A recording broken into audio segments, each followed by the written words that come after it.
groups were responsible for his death for the past 2 weeks. Representative Mac Thornberry is on the Armed Services and Intelligence Committee, and he is out front tonight. Good to see you, sir, and appreciate your taking the time. Glad to be here. I know this is an issue you care a lot about. You've spent time in Mali in the past. You've been briefed on the situation in Benghazi. At that briefing, were you told that Qaeda-linked groups were responsible for the attack?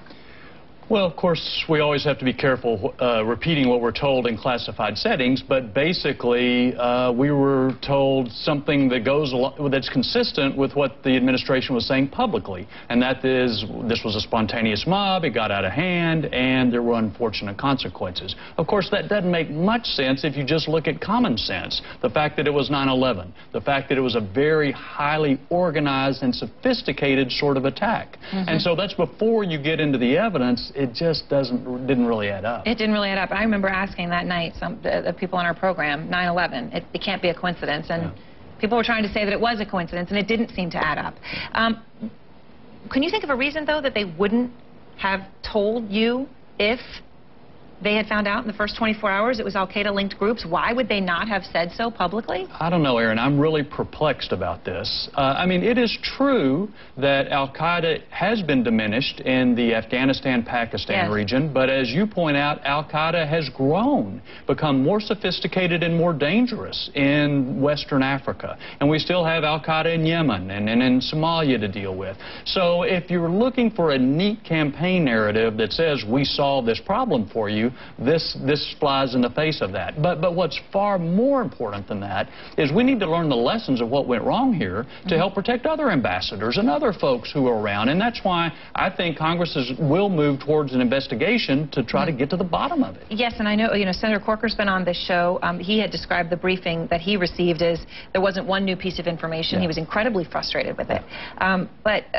But then he's come out and asked for more information. He wants every cable, for example, that Ambassador Stevens may have sent to the State Department. Obviously could be crucial because the State Department says, hey, I know that CNN is reporting that there were warnings, and I know that they're reporting the ambassador was concerned about his safety and a hit list. But if he was, no one ever told us.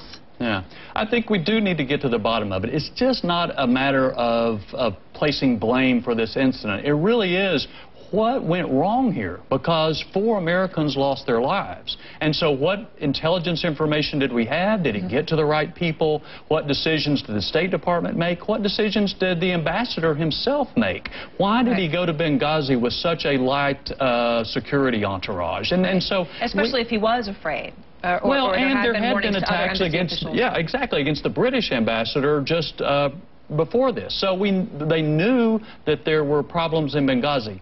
Again, we need to have facts, not political spin, so that we can help prevent this from happening again.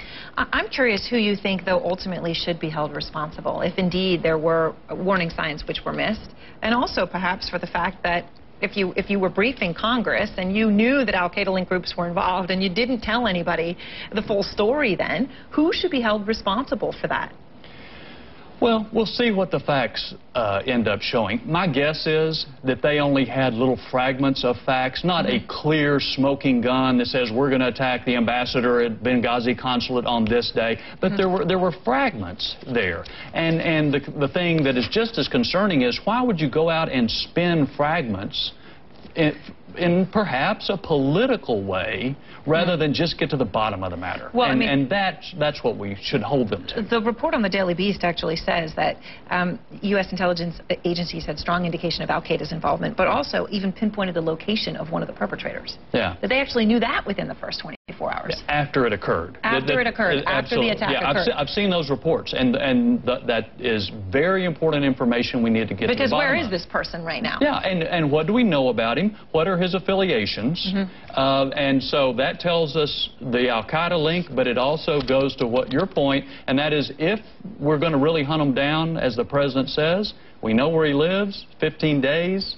It's taken a long time to get our team in there to investigate when y'all are the ones that found the diary. So something doesn't all fit together about taking this with the urgency that it needs to have. All right, Representative Thornberry, thank you very much.